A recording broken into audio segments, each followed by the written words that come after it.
जी नाज़रीन, ब्रेक के बाद आपको खुशामदीद कहते हैं। हम बात कर रहे हैं पंजाब असम्बली का। अब फैसला होना बाकी है कि वहाँ कायदेवान कौन होगा, हमजा शहबाज शरीफ या चौधरी परवेज़ लाही।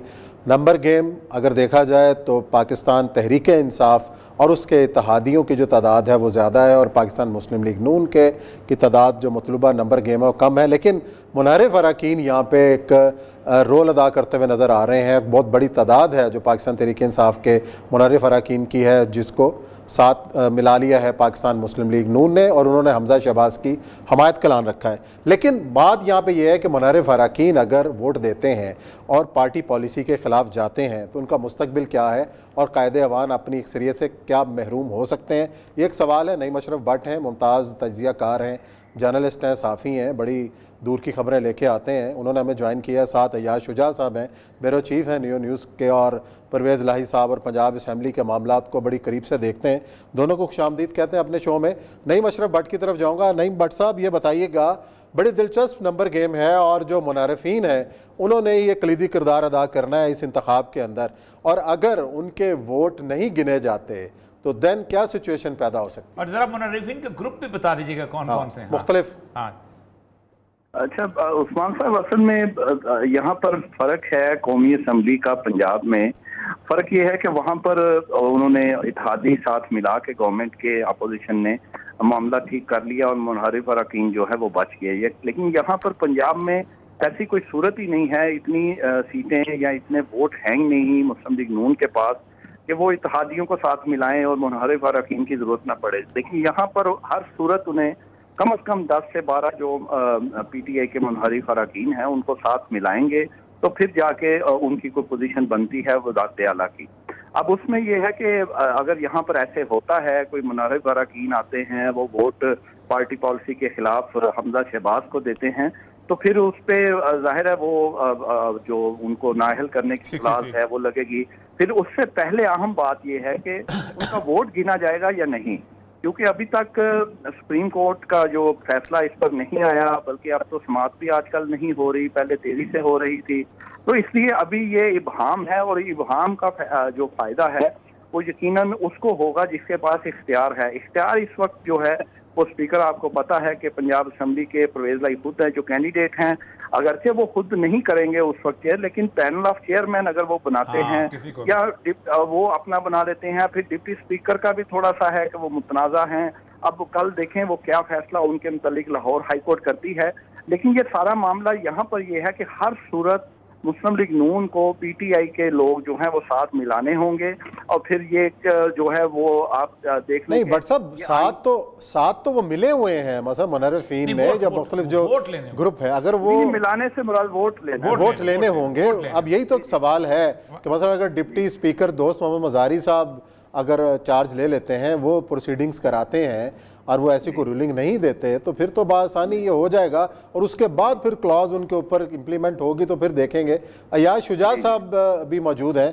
अयाज साहब, आप चौधरी परवेज़ लाई साहब को बड़ा करीब से कवर भी करते हैं, बड़ा करीब से जानते भी हैं, कितने कॉन्फिडेंट नज़र आ रहे हैं इस नई सिचुएशन के अंदर चौधरी साहब? अब मैं आपको बाद में दूंगा, फिलहाल मैं सिर्फ आपको ये बता दूं कि डिप्टी स्पीकर भी शायद कल का इजलास जो है उसको कल का मैं कह रहा हूँ जिस दिन भी हाईकोर्ट फैसला करे वो प्रिजाइड ना कर सके, क्योंकि उनके खिलाफ भी तरीके अदम एतमाद पीटीआई जमा करवा चुकी है। अगर चौधरी परवेज़ लाई के खिलाफ तरीके अदम एतमाद जमा है तो उनके खिलाफ भी जो है, और पैनल ऑफ चेयरमैन में जो प्रिजाइड करेंगे वो प्रोबेबली मियां मोहम्मद शफी होंगे, जो कि चौधरी परवेज़ लाई के बहुत करीब। ये तो स्पीकर वो पहले ही पैनल ऑफ चेयरमैन नॉमिनेट कर चुका है और ये साहब ठीक, और उसमें मियां मोहम्मद शफी नंबर 1 पे हैं और उनको ही प्रिजाइड करवाया जाएगा, और जिसके पास अख्तियार होगा वो इन वोटों का उस वक्त ऐवान में फैसला करेगा कि वो इन वोटों के साथ क्या सलूक करता है। भट्ट साहब ने बिल्कुल दुरुस्त कहा, 24 से 26 पीटीआई के मुनहरिफ अरकान इस वक्त उनके साथ हैं। जब फ्लैटी होटल में शो ऑफ पावर हुआ था तो 199 वोट लिए थे हमजा शहबाज साहब ने, एक vote panel of chairman Shaji Ahmad जो पीपल्स पार्टी से हैं उनका काउंट नहीं किया गया था।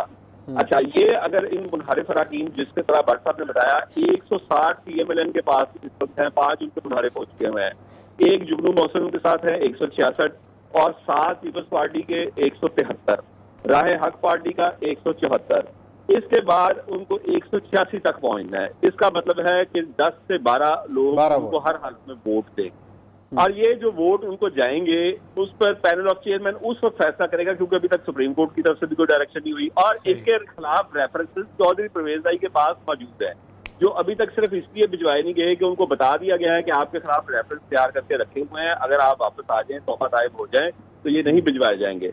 तो अगर ये इलेक्शन से पहले इनको यकीन हो जाता है कि ये उनका साथ नहीं छोड़े, तो फिर ये रेफरेंस आगे भिजवा दिए जाएंगे। और उस रेफरेंसेस के इशू पर उस वक्त अगर पैनल ऑफ चेयरमैन चाहे तो वो वहां पर एक इशू खड़ा कर सकता है और बदमजगी हो सकती है, जिसका फैसला चाहे बाद में जो भी हो।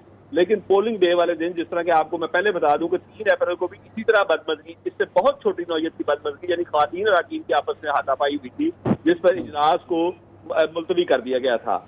तो ये उससे बहुत बड़ी रीजन है। एजाज शाह साहब, इसमें तो असल मसला ये है कि जब वोट काउंट होगा तो वो वज़ीर आला डिक्लेयर करेगा, और वज़ीर आला डिक्लेयर हो जाएगा, और अगर 1 घंटे के बाद हलफ ले लेता है तो फिर उसको डी सीट करना बड़ा मसला हो जाएगा, तब तक के अदालत के जाके पूरी उसको नल एंड वाइड न करा दिया जाए। तो यहाँ तो बहुत सीरियस इशू है कि अगर वो वोट नहीं, और वोट काउंट ना करने का इख्तियार तो रूलिंग है, उसको फिर दोबारा सुप्रीम कोर्ट तो 12 बजे रात को तय नहीं लगती, 2-3 नहीं, मेरा ख्याल है दोनों के फैसले जो हैं पंजाब असेंबली के अदालतों से जुड़े हुए हैं, उधर भी इसका हवाला फिर लाहौर हाईकोर्ट में भी। नहीं, ये मैं जी और दूसरी बात, एक और बात बताऊं, एक और कर दूं, फिर आप जवाब दे दीजिए इकट्ठे, कि अगर वो मुलहिफ हो जाते हैं जो लोग, तो उनकी डी सीट हो जाते हैं, तो फिर nobody will govern the majority of the house, तो असेंबली तो डिसॉल्व हो जाएगी फौरन। जी नहीं, और ये सब उसमें ये है, अगर होगा, अगर वो अगर ऐसे ये होगा कि अगर आपने ये इन मुनहरिफ अरकान के वोट अगर काउंट हो जाते हैं, और उस दिन पीटीआई जो कि उनका प्रोग्राम है वो वहां पर झगड़ा नहीं इस पे खड़ा करते, जबकि मेरे ज़राए के मुताबिक पीटीआई इसके लिए तैयार है कि इनको वोट कास्ट नहीं करने दिया जाएगा, वहां पर हर कीमत पे झगड़ा किया जाएगा। ये पीटीआई की स्ट्रेटेजी है।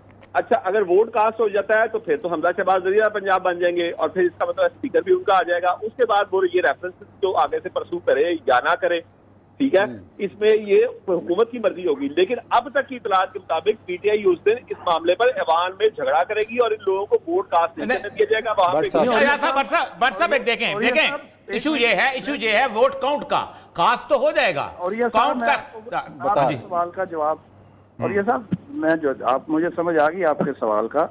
अगर वोट कास्ट इस तरह वो नहीं होने देते तो फिर आपकी बिल्कुल बात मुझे पता क्या कह रहे हैं, फिर 186 वोट किसी के लिए लेना मुश्किल हो जाएगा। हाँ। जब 186 वोट नहीं होंगे तो आधे घंटे के वक्फे के बाद दोबारा वोटिंग होगी, फिर सादा अक्सरियत वाला और सादा अक्सरियत में परवेज लाई आगे हो जाएगा, क्योंकि वोट तो वो उनके जो कास्ट होने नहीं। एक और अहम बात है, जो 165 है मुस्लिम लीग नून के, वो भी 165 नहीं है, 5 तो पिछले 2 सालों से मुस्लिम पीटीआई के साथ है उनके, जिनमें जलील शर्कपुरी हैं, अशरफ अंसारी हैं। ये 5-6 का ग्रुप जो है वो तो अल लानिया जो है वो पीटीआई में है, मुस्लिम लीग नून में है ही नहीं। वो भी 165 भी आप कह लें कि, लेकिन है तो नून लीग, नून लीग भी उनके खिलाफ कार्रवाई कर सकती है ना भट्ट साहब। जी इनकी भी फ्लोर क्रॉसिंग है। यही तो होगा। बड़ी दिलचस्प कहानी सूरत हाल की, ये तो सूरत हाल है। जी दिलचस्प बिल्कुल है। इसीलिए कह रहे हैं कि यहाँ पर मामला कौमी असेंबली वाला नहीं है, यहाँ पर झगड़ा है, रफड़ है, खिचड़ी पकी हुई है। आज ये खिचड़ी पकी है, इख्तियार भी है। यहाँ पर आप देखें कि जब स्पीकर और उन्होंने पैनल ऑफ चेयरमैन अपनी मर्जी का चुनना है, और उन्होंने फिर आगे वोट उनके कास्ट नहीं होने देने, और फिर झगड़ा भी होना है, तो फिर एक और अहम बात है, हर दफा आधी रात को अदालत और इतवार के रोज, ये अब ये भी इतना आसान नहीं रहा जो जितनी तनकीद पहले हो चुकी है। अच्छा, एक और मैं बताऊं, मैं एक इससे ज़फरुल्लाह जमाली वाले केस में गवाह हूं। उन्होंने एक वोट कास्ट काउंट नहीं किया था मौलाना खोस्ती का, और वो तो उस वक्त बारहवीं वज़ीर आला, लेकिन उसके बावजूद 6 महीने तक ज़फरुल्लाह जमाली चलता रहा था, और 6 महीने के बाद कहीं जाके अकबर मुफ्ती आया था। तो ये काउंट नहीं भी हो सकता, ये स्पीकर की रूलिंग बन सकती है। जी मेरे ख्याल है। बहुत शुक्रिया जी, दोनों बड़ी तफसील से। बहरहाल बड़ी खिचड़ी पकी हुई है, दिलचस्प सूरत हाल है, और परवेज़ लाई साहब भी आ सकते हैं, हमजा शहबाज भी आ सकते हैं, और अभी आप ये नहीं कह सकते कोई एक बंदा वाज़ेह पोजीशन के अंदर है। देखते हैं इजलास होता है तो क्या सामने आता है। यहाँ ब्रेक लेते हैं, ब्रेक के बाद आते हैं, फिर जिक्र करते हैं अपने अगले मौजू।